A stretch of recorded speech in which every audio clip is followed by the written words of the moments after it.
The torches sputter in the hall. Stone walls echo with whispers.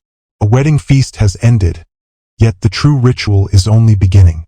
The bride and groom are led not to a quiet chamber of their own, but to a room where relatives, officials, and even neighbors wait outside the door. Their union is not a matter of affection. It is a matter of proof. Within moments, the most intimate act two people can share must be displayed, judged, and verified. This was the shocking reality of medieval life. Privacy was a luxury few could imagine. Even the bedroom was not beyond the reach of authority. In some households, witnesses listened for sounds through the door. In others, a bloodied sheet had to be carried out as evidence that the marriage had been sealed. The body itself became a stage upon which reputation, inheritance, and legitimacy were decided. But how did this come to be? How did ordinary human intimacy become a public trial of worth, conducted under the eyes of family, clergy, and law? To answer that, we must look at the forces that shaped this world.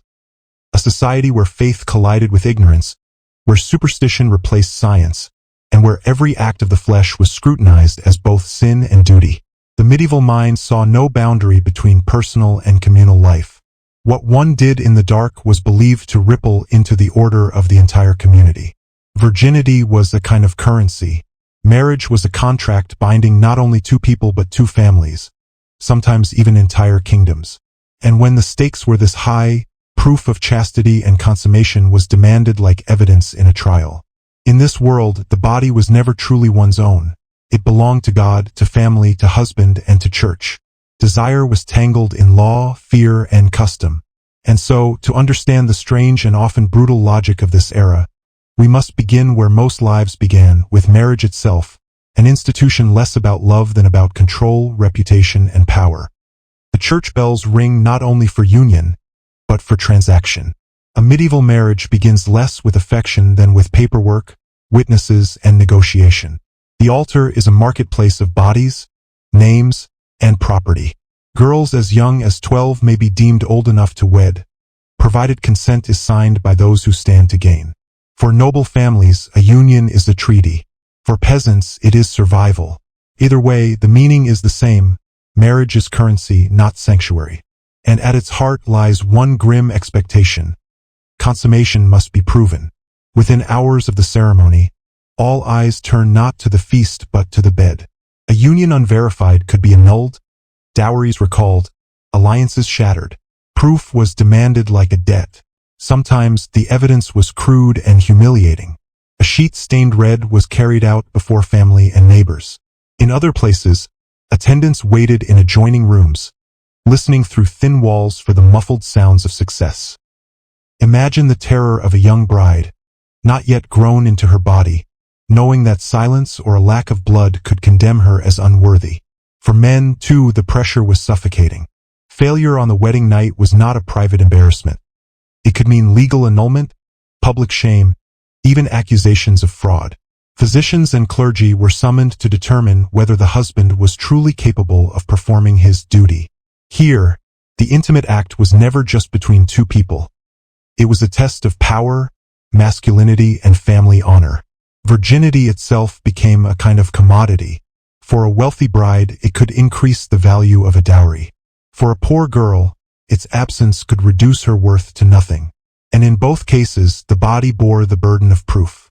The sheet, the sounds, the whispered reports. These were the so-called guarantees upon which futures depended. But what if biology did not cooperate? What if the body refused to produce the signs demanded by law, custom, and church? A young bride lies trembling as the chamber fills with women. Mothers, midwives, and watchful relatives. They are not there to comfort her. They are there to inspect her.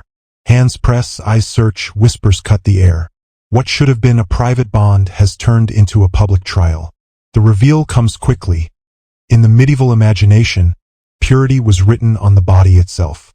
The hymen was believed to be a flawless seal, proof that a woman had never been touched. If it was absent, or if blood did not appear after her first night, her entire honor, and the honor of her family, was thrown into doubt. But biology rarely obeys myth. Some women never bled. Others tore their hymens long before marriage, through riding, labor, or simple chance. Yet ignorance made no allowances. When the expected signs failed to appear, shame fell instantly on the bride. She might be branded unchaste, punished, or cast out, whether guilty or not. And so a grim shadow market emerged. Desperate brides resorted to tricks. Small bladders of animal blood hidden beneath gowns, crude herbal washes meant to tighten the body, even dangerous surgeries designed to simulate untouched flesh.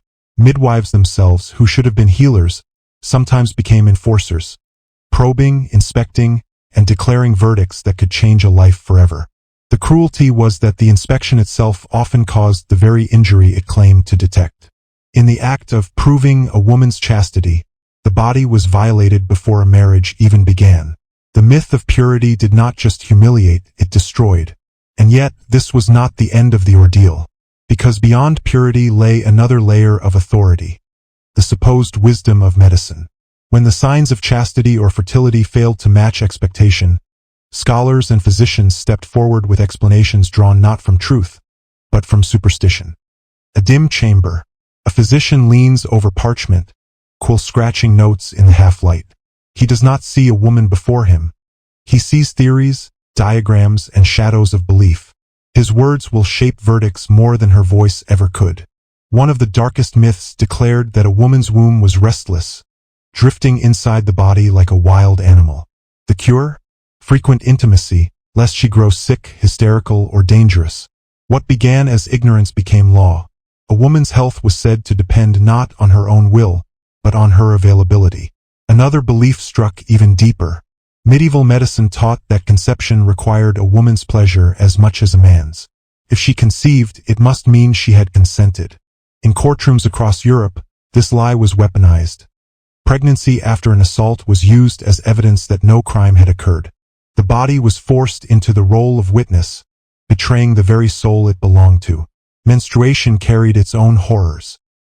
The monthly cycle was said to release poison, corrupting touch, spoiling crops, and turning wine to vinegar. Women were barred from kitchens, beds, and even sacred spaces, not for protection, but because their natural rhythm was feared as contamination. To bleed was to be branded unclean, and still the cruelty grew. Treatments offered for infertility or imbalance often caused more harm than the ailments themselves. Suffocating fumes of burning herbs, forced fumigations of the body, or concoctions of deadly metals ingested as cures.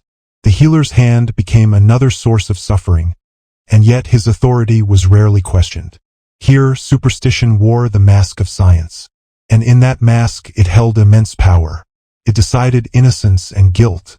It dictated who was pure, who was corrupted, and who was cast aside. But if this was medicine, cold, blind, and brutal, what did it mean for those forced to live beneath its shadow? A woman writhes in pain on a straw mattress. Her family has called for a healer, but comfort is not what enters the room. He arrives with a bundle of herbs and a vial of powder, confident, assured, and deadly. For in this age, the line between remedy and poison is vanishingly thin. Take the desperate fight against infertility. Women were told to drink mixtures laced with tansy, pennyroyal, or Queen Anne's lace. Some of these plants truly could alter fertility, but only at lethal doses. A cure promised life, yet often delivered death. And then came the plague of disease. When infection spread through flesh, the physician's answer was quicksilver. Mercury, rubbed into skin, dripped onto wounds, even swallowed. The result was madness, burning ulcers, and slow, wasting death. The so-called medicine became a sentence more dreadful than the sickness itself. Childbirth offered no mercy either. A mother's agony was treated as divine punishment, not a medical emergency. Doctors arrived with tools more suited to torture than to healing. Hooks to crush a child's skull when delivery failed. Knives to carve open a womb without hope of closing it again. Women bled to death while priests murmured prayers, their cries echoing through the stone halls. Even routine care could turn lethal. Hands unwashed carried fever from one bed to another, though no one understood why infection spread. To survive treatment was as great a miracle as surviving the disease itself. These were not accidents of ignorance alone. They were born of a belief that suffering purified, that pain was part of divine justice. To heal without cruelty was to cheat God's design. And so the healer became both savior and executioner, deciding who might live and who must endure. But if medicine and remedies could wound as deeply as disease, then what of the rules that governed everyday desire?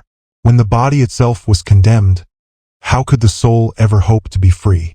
The bells of the church mark not just the hours, but the limits of the body. In the medieval calendar, nearly half the year was declared off-limits to intimacy.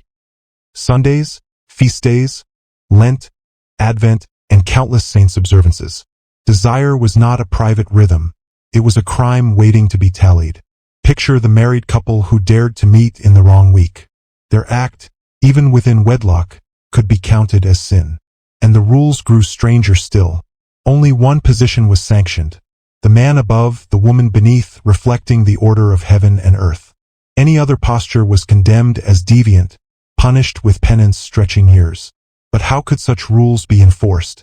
Through confession, a ritual meant for the soul, twisted into a system of surveillance. Priests carried manuals scripted with questions. Husbands and wives were asked, in chilling detail, about what happened in their own beds. To answer falsely was a sin. To answer truthfully was a trap. Either way, guilt was guaranteed. This was not morality. It was control. By creating prohibitions so many and so impossible to follow, the church ensured that every person carried secret shame. Guilt became a currency of obedience. The body itself was a debt, always unpaid. The cruelest irony was that intimacy, meant to bond two souls, became another wedge driven by authority. Couples whispered, feared, and doubted themselves. Not because their love was wrong, but because the calendar had branded it forbidden. And still, the rules were not applied equally. The rich found indulgences to purchase forgiveness. The clergy themselves often broke the very laws they enforced. But the poor, the powerless, and especially women bore the crushing weight of judgment. When rules became impossible, punishment became inevitable. And when punishment fell, it was never evenly shared. The courtroom was rarely neutral ground. When accusations of immorality were raised, the punishment that followed depended less on the act itself than on the status of the accused. For the poor and powerless, the sentence was swift and unforgiving. For the wealthy, and especially for men within the church, the same transgressions were quietly excused or transformed into profit. A noble might pay a fine and walk free, his reputation intact. A peasant woman, accused of the very same crime, could find herself shamed in public, stripped of dignity, or cast from her community altogether. The scales of justice were not balanced, they were weighted by rank, gender, and influence. Even within the clergy, hypocrisy ran deep. Priests who preached abstinence often maintained secret households, keeping concubines and fathering children. In some dioceses, this was not only tolerated, it was taxed, a revenue stream that filled the coffers of bishops, while parishioners were warned of eternal damnation for far lesser offenses. The guardians of morality had become its greatest violators. But for victims of violence, the injustice cut even deeper. Women who came forward often faced shame not only from their assailants but from the very courts meant to protect them. Their testimony was doubted, their bodies examined for evidence, their silence preferred to their cries. Too often, the question was not whether they had been wronged, but whether they had somehow invited their suffering. This was the cruelty of the system. The rules were never truly about purity, but about control. Those with power bent the law to shield themselves, while those without bore the weight of judgment. It was a world where the guardians of morality committed the very sins they condemned, and where justice itself seemed to depend on who you were, not on what you had done. In the great halls of Europe, marriage was less a union of hearts than a treaty between kingdoms. Contracts were signed long before vows were spoken, and often before the bride was old enough to speak them herself. A girl of 12, or sometimes even younger, might be promised as the key to peace, her body transformed into a seal upon parchment. The wedding night was no private affair. In royal courts, the consummation itself could be staged as a public ritual, with witnesses waiting to confirm that the bond had been made secure. Here, intimacy was no symbol of love, but a test of political legitimacy. The cruelty of these arrangements is written most vividly in the lives of child brides. Margaret Beaufort, mother of England's Tudor dynasty, was scarcely 13 when she bore her first child. The ordeal nearly killed her, leaving her body permanently damaged. Yet her suffering was not seen as tragedy, but as proof of duty fulfilled. For noble women, fertility was not personal. It was political currency. A failure to conceive could unravel alliances and plunge courts into crisis. A queen's body was monitored, guarded, and speculated upon, her very worth measured in heirs. When pregnancies ended in loss, blame fell almost entirely on her shoulders, as though her body alone had betrayed the realm. The irony was bitter. These women were called the mothers of nations, yet they had little control over their own motherhood. Their value lay not in who they were, but in what they could produce. It was a system that turned the most intimate human experiences into the stagecraft of dynasties. Dynasties sought to preserve their lines at any cost. Yet, in their desperation to secure heirs, they often turned against the very laws of nature. Marriages between close relatives were arranged again and again, their unions meant to keep power pure within a house. The results were written in bone and blood. Jaws grown misshapen, children born frail, lineages weakened by the very traditions meant to preserve them. Fertility itself was managed like a ritual. Physicians and astrologers prescribed auspicious nights for conception, aligning stars and calendars as though the heavens could be bent to human will. Couples were instructed to follow rigid formulas, while remedies of herbs and charms promised to shape the unseen. Beneath it all lay a chilling truth. Intimacy was no longer an act of choice, but a duty carried out under the gaze of family, church, and state. Education revealed another divide. Boys were quietly initiated into the mysteries of the body, warned and instructed by fathers, uncles, or older peers. Girls, by contrast, were kept in silence. Their ignorance was seen as virtue, their innocence a commodity to be guarded until it could be exchanged in marriage. What they did not know became another chain binding them. And yet, within this atmosphere of control, another culture flourished, a strange and carefully crafted fiction known as courtly love.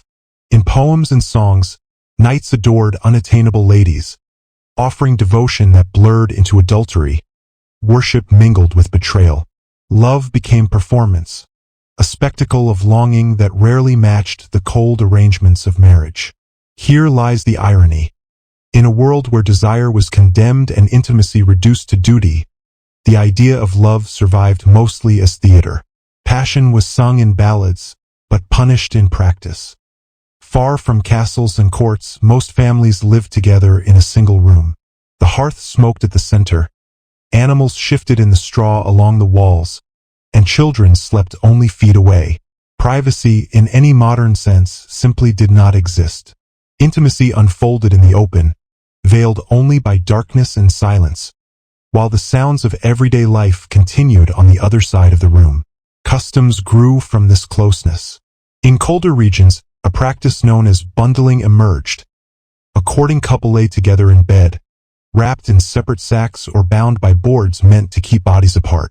It was at once an attempt at restraint and an acknowledgement that human connection could not be locked away entirely. For many, these nights of whispered words and hesitant touches became the first step toward marriage. Seasonal traditions shaped desire as much as ritual. Spring festivals brought fertility dances and May Day games, moments when communities celebrated life's renewal with playful, sometimes chaotic license. For peasants who labored under crushing demands, these brief windows offered release, not sanctioned by the pulpit, but tolerated as part of the rhythm of survival. In such lives, intimacy was less performance than necessity. It was woven into the fabric of survival, another task among many, fragile, unvarnished, human. And yet, even here, the watchful eyes of the church could not be fully escaped. Rules, sermons, and whispers reached even the smallest cottages, reminding families that even in poverty, their private lives were never entirely their own. In villages where sermons thundered against desire, another voice spoke more quietly. Around hearths and in weaving rooms, women passed on what could not be spoken aloud in church. The knowledge of how to endure, how to limit family size, how to protect themselves when no one else would. This knowledge traveled in disguise. It was hidden in lullabies, in rhymes whispered to daughters, in songs sung during work.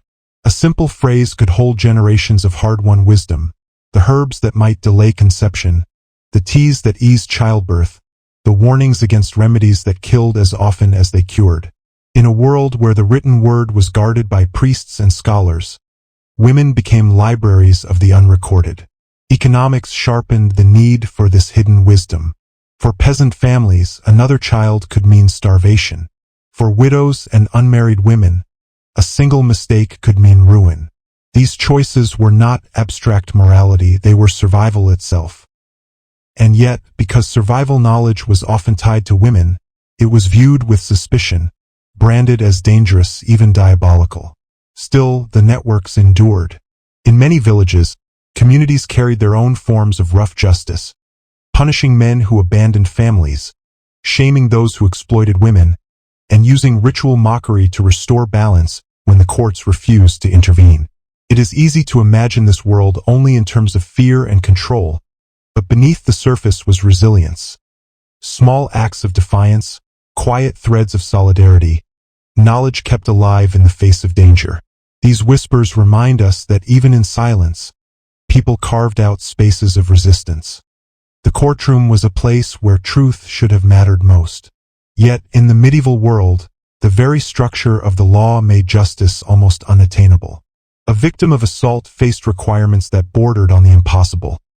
She must cry out, she must resist visibly, she must report the crime at once, and she must show wounds upon her body.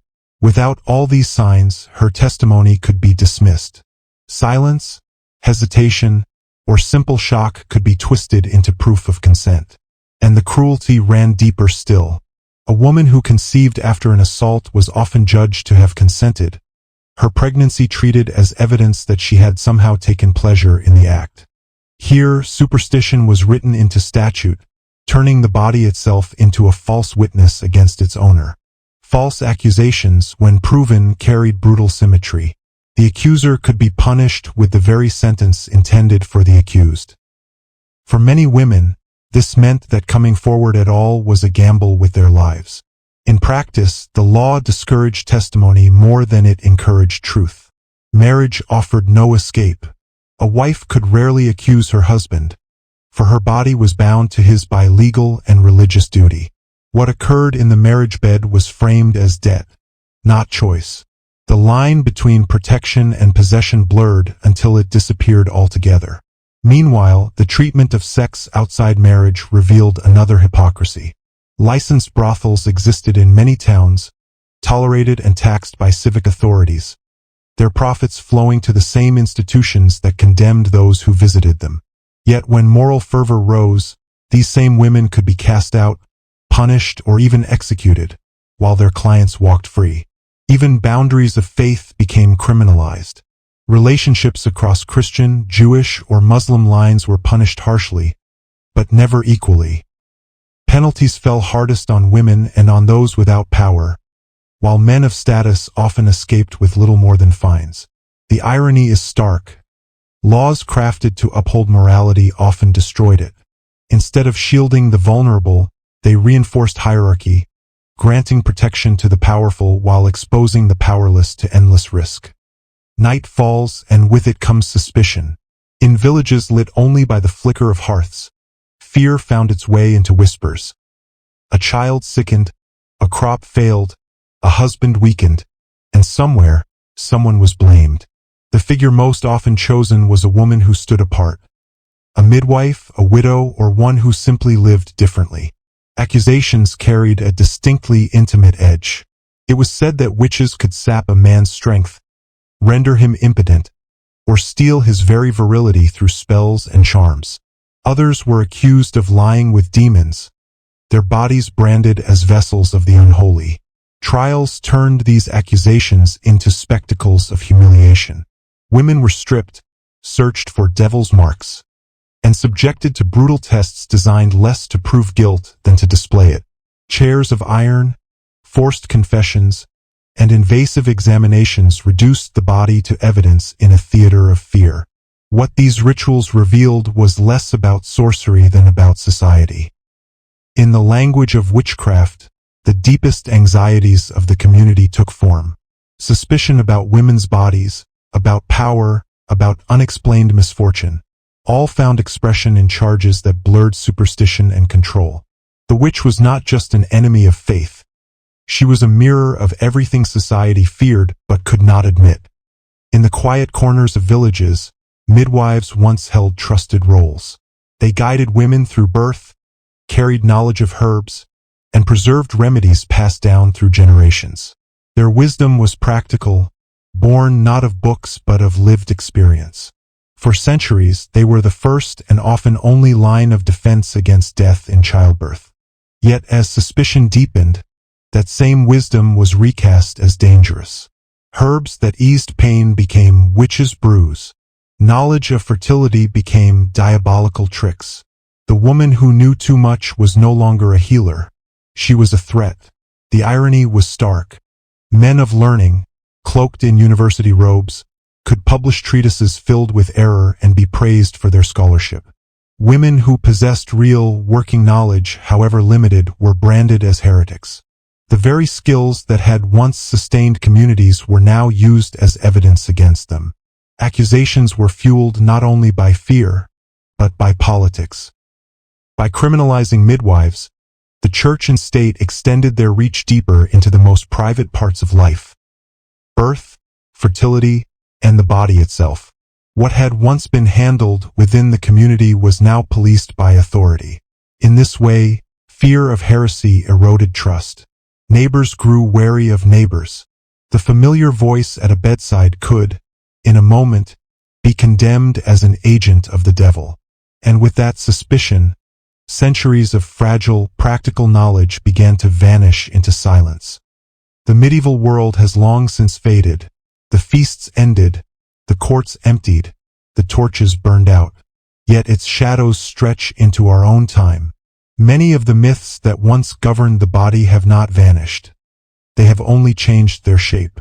Virginity is still tested in some places as though it were a seal to be broken, its false biology persisting across centuries.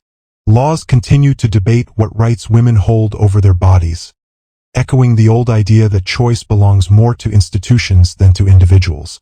Survivors of violence still face suspicion, forced to prove pain in ways that recall the impossible standards of medieval courts. Even the labeling of knowledge carries familiar patterns. Midwives once accused of heresy have their echoes in modern debates over who controls reproductive medicine and whose voices are silenced. And those once condemned for desire outside rigid norms, same-sex love, gender nonconformity, still face shadows of the same fear that drove witch trials and prohibitions. What endures most of all is the struggle between fear and knowledge. Whenever ignorance is armed with authority, the body becomes a battlefield once again. But history also preserves quieter legacies. The whispered resilience of those who resisted, the stubborn endurance of families who survived under rules designed to break them, the knowledge carried forward in defiance of silence. The medieval era does not speak to us only in cruelty. It speaks also in warning, reminding us that whenever power fears freedom, it will seek to police the most private of human truths.